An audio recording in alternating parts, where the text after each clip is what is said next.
আমল আখলাক ভালো না তো হতেও পারে, আমি আর উচ্চারণ করলাম না আর কি, আমি একটা একটু সমর্থনে দিলাম, হইতেও পারে নামাজ পড়ে না যারা, হ্যাঁ এই ধরনের লোক এই ধরনের কাজ করতেও পারে। আমরা সুন্নি মুসলমান, আমরা আহলে বাইতকে নিয়ে বেশি বেশি আলোচনা করব, পাক পাঞ্জাতনের সম্মান গাইব, কিন্তু সাহাবীদের সমালোচনা করব না। সাহাবীদের সমালোচনা যারা করে তারা হলো শিয়া। তারা কি?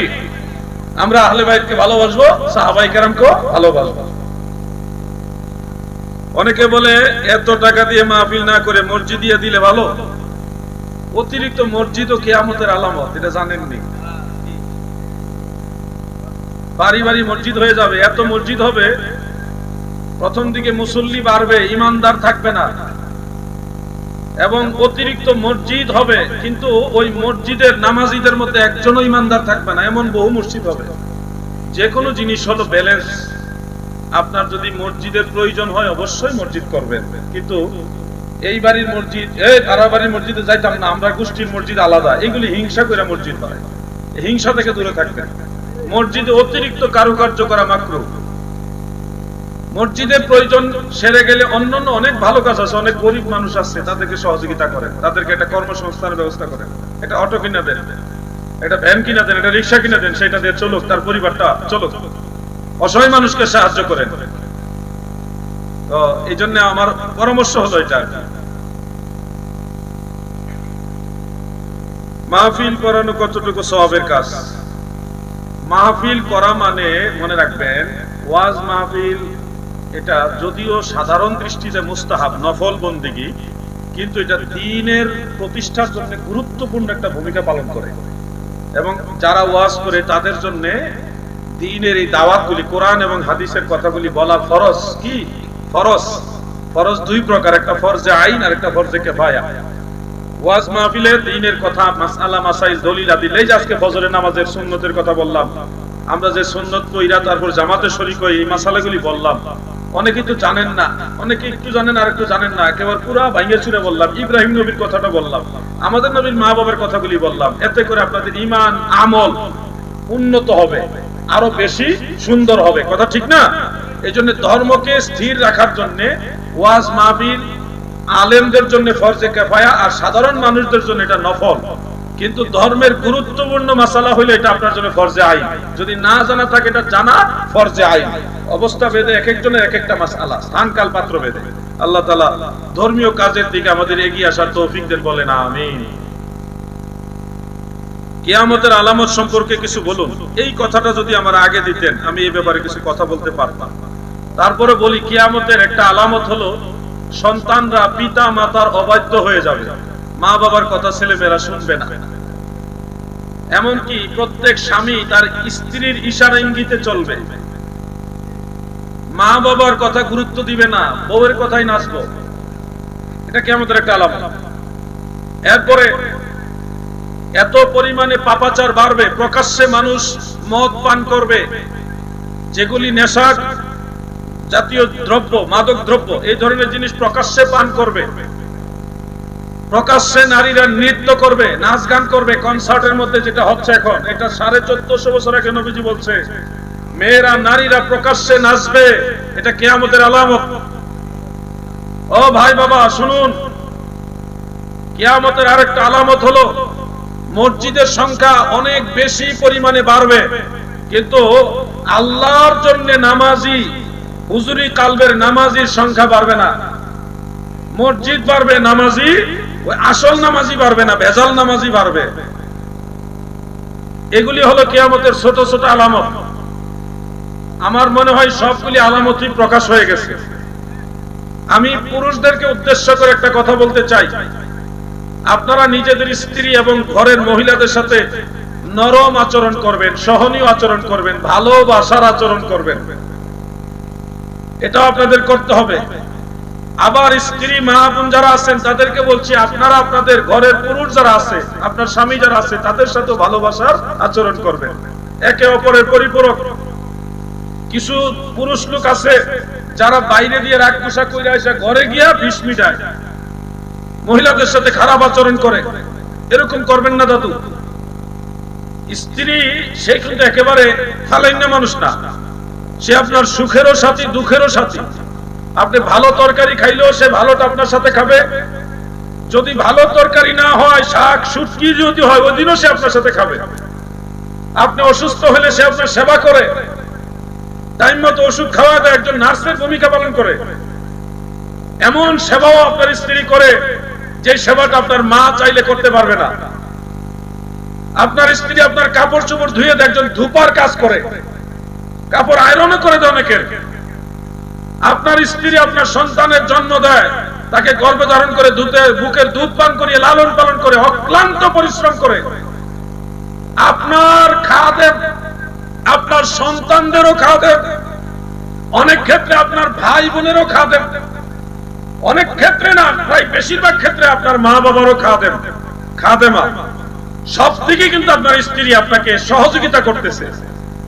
এক্ষেত্রে আপনার স্ত্রীর প্রতি আপনার সহনীয় আচরণ করা উচিত। একজন রেগে গেলে আরেকজন চুপ থাকবেন, ব্যালেন্স করে চলবেন। আর মা বোনদেরকে শুধু এটুকু বলবো, মা গো, কোথাও বেড়াইতে গেলে কতগুলি পাউডার মাখেন আপনারা, সারাটা শরীরের মধ্যে কত মেকআপ করে, বাইরের মানুষকে দেখানোর জন্য এই যে সাজগুজ করতেছেন, এটা তো হারাম কবিরা গুনাহ।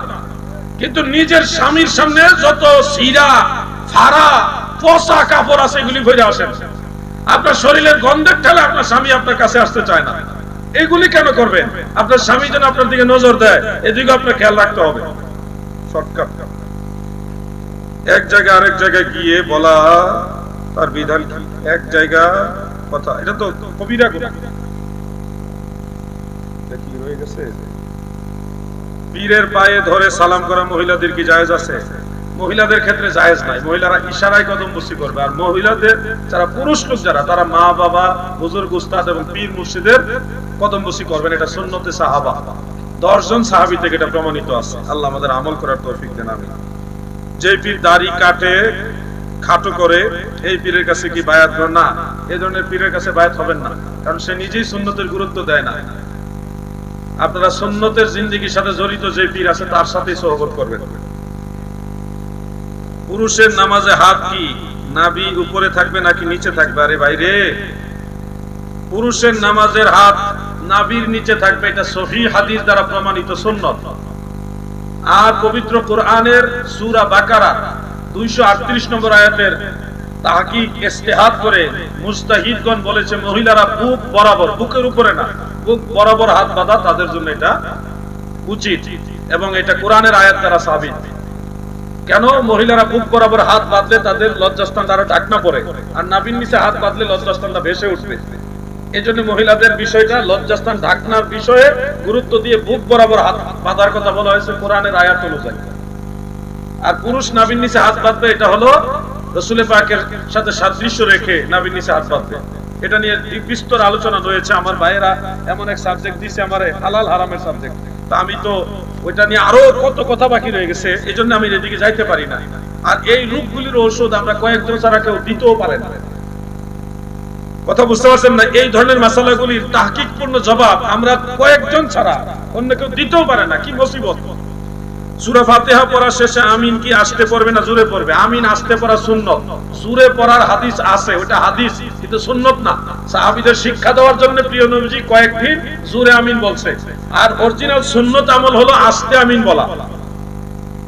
আস্তে আমিন বলার হাদিসও সহিহ, জোরে আমিন বলার হাদিসও সহিহ, কিন্তু জোরে আমিন বলাটা হলো হাদিস, তালিমের জন্য নবীজি বলেছিলেন। আর আস্তেটা হলো সুন্নত, এটা ফাইনাল ডিসিশন। আস্তে আমিন বলাটাই হলো সুন্নত। আমি সংক্ষেপে উত্তর দিচ্ছি। আর একটা প্রশ্ন আজানের আগে, এটা বাবাজি বিস্তারিত বাজান যদি দয়া করে উত্তর দিয়ে দেন তাহলে ভালো হবে। আজানের আগে নবীজির সালাম দেওয়া মুস্তাহাব, জায়েজ আছে, দলিলও আছে। শেষ। কার্ডটাই তো দেখলাম, এই যে আজানের আগে, ওটা অনেক লম্বা। বাবা আমার বদুয়া দিন না বাজান, আমি মাফ চাই আপনার কাছে বাবা, তারা ধরাই দিছে বিপদে। এক বক্তা বলেছে ফরজ নামাজের পরে সম্মিলিত হাত তোলা জায়েজ নেই। এটা দলিলটা কি? জায়েজ নাই। এই ফতোয়াটা কোন ইমামে দিছে, কোন মুজতাহিদে দিছে? এই ইমামের নাম কি? সলিমউদ্দিনের ফলে কলিমউদ্দিন না জায়েজ কইলে তো হবে না। এটা তো একটা রায় থাকতে হবে যে অমুক মুজতাহিদ ইমাম বলেছে এটা না জায়েজ, দলিলটা লাগবে। আমরা জায়েজ এবং সুন্নত হিসেবে করি, দুইটা হাদিসের উপর আমল করি। এক নম্বর হাদিস যে আন্না রাসূল আন আবি হুরায়রা রাদিয়াল্লাহু আনহু قال كان رسول الله صلى الله عليه وسلم رفع يديه بعد ما سلم وهو مستقبل القبلة। সহিহ হাদিস, নবীজি ফরজ নামাজের পরে হাত তুলে দোয়া করেছেন। নবীজি যা করেছেন তা জায়েজ, সুন্নাত। তো নবীজি নামাজের পরে হাত তুলে দোয়া করেছেন, এটা এক হাদিস। আর আরেক হাদিস হলো وعن سلمان رضي الله عنه قال قال رسول الله صلى الله عليه وسلم ما رفع قوم أكفهم إلى الله تعالى إلا كان حقا على الله أن يدعى في أيديهم الذي سألوا رواه الطبراني في الكبير رجاله ثقات। নবীজি বলেছে, যখন এক দল মানুষ একসাথে মিলে সম্মিলিত দোয়া করে, ওই দোয়াটা নিশ্চিত কবুল হয়ে যায়। সুবহানাল্লাহ। তাহলে নামাজের পরে হাত তুলে দোয়া করা এক হাদিস, আর সম্মিলিত দোয়া করা আরেকটা হাদিস, দুইটাই সহিহ হাদিস। নামাজের পরে দোয়া করাও সুন্নাত, সম্মিলিত দোয়া করাও সুন্নাত, আমার নবীজির সহিহ হাদিস দ্বারা প্রমাণিত। বিস্তর আলোচনা আছে এই ব্যাপারে। আপনারা চাইলে প্রিয় নবীজির সালাত এই বইটা দেখে নিতে পারেন। এটা 500 টাকা হাদিয়া। অনেক নামাজের যত মাসালা একসাথে এটার মধ্যে পেয়ে যাবেন। মাযহাব মানা কি ফরজ? যারা মুকাল্লিদ, আলেম না, মুজতাহিদ না, তাদের জন্য মাযহাব মানা ফরজ, নাইলে তারা গুমরা হয়ে যাবে। আর যদি মুজতাহিদ হয় তার জন্য ফরজ না, কারণ সে নিজেই কোরআন হাদিস থেকে মাসালা বের করে চলতে পারবে। যারা নিজেরা কোরআন হাদিস থেকে মাসালা বের করতে পারে না, ওরকম জ্ঞানী না, তারা তো কোনো না কোনো ইমামকে অনুসরণ করতে হবে, নাইলে তারা গুমরা হয়ে যাবে। তারা তো নিজে নিজে, আপনারা বলেন নামাজের 13টা ফরজ কোন কোন দলিলে আসছে, 14টা ওয়াজিব কোন কোন দলিলে আসছে, সব কি আপনারা জানেন? এগুলি ইমামরা বলে গেছে, ওই ইমামদের কথা অনুযায়ী আপনারা মানতেছেন। ইমামরা কেমনে বলছে? কোরআন এবং সহিহ হাদিস গবেষণা করে বলছে। তাহলে যারা কোরআন হাদিসের ব্যাপারে পর্যাপ্ত জ্ঞান নাই, তারা অবশ্যই ইমামদেরকে অনুসরণ করতে হবে। আর যাদের পর্যাপ্ত জ্ঞান আছে, তাদের জন্য মাযহাব লাগবে না, তারা ডাইরেক্ট কোরআন হাদিস মানবে। কিছু ভাইরা আমরা সরাসরি কোরআন মানবো, সরাসরি সহিহ হাদিস মানবো, কোনো মাযহাব মানবো না, ইমাম মানবো না। অথচ দেখা যায় তারা তাদের শায়েখের বই পড়ে নামাজ পড়ে। তো আপনার শায়েখের মাধ্যমেই তো মানা হচ্ছে, তো ডাইরেক্ট হলো না। ডাইরেক্ট তো ওইটা যে কারো সহযোগিতা না নিয়ে নিজে নিজেই কোরআন এবং হাদিস গবেষণা করে মাসালা দিতেছে, ওইটা না ডাইরেক্ট। আপনার শায়েখের মাধ্যমে মানলে জায়েজ, ইমামদের মাধ্যমে মানলে না জায়েজ, এটা তো হইল না ভাই। শেষ একামতে কোন সময় মুসল্লিরা দাঁড়াবে? হাইয়া আলাস সালাহ যখন বলবে, তখন ইমাম এবং মুসল্লি উভয় দাঁড়াবে। এটাই মুস্তাহাব পর্যায়ের সুন্নত তরিকা। ইমাম যদি আগে থেকে মেহরাবে হাত থাকে, তাহলে হাইয়া আলাস সালাহ যখন মুয়াজ্জিন বলবে তখনই দাঁড়াবে। এই হলো মাসালা। ওমা আলাইনা ইল্লাল বালাগ। আসসালামু আলাইকুম ওয়া রাহমাতুল্লাহ। আল্লাহর দোহাই লাগে উঠবেন না করে, আপনার বাড়ির কাছে যাইতে পারবেন, বাজানের আলোচনা শুইনা আখিরে মুনাজাত করে তারপর যাবেন।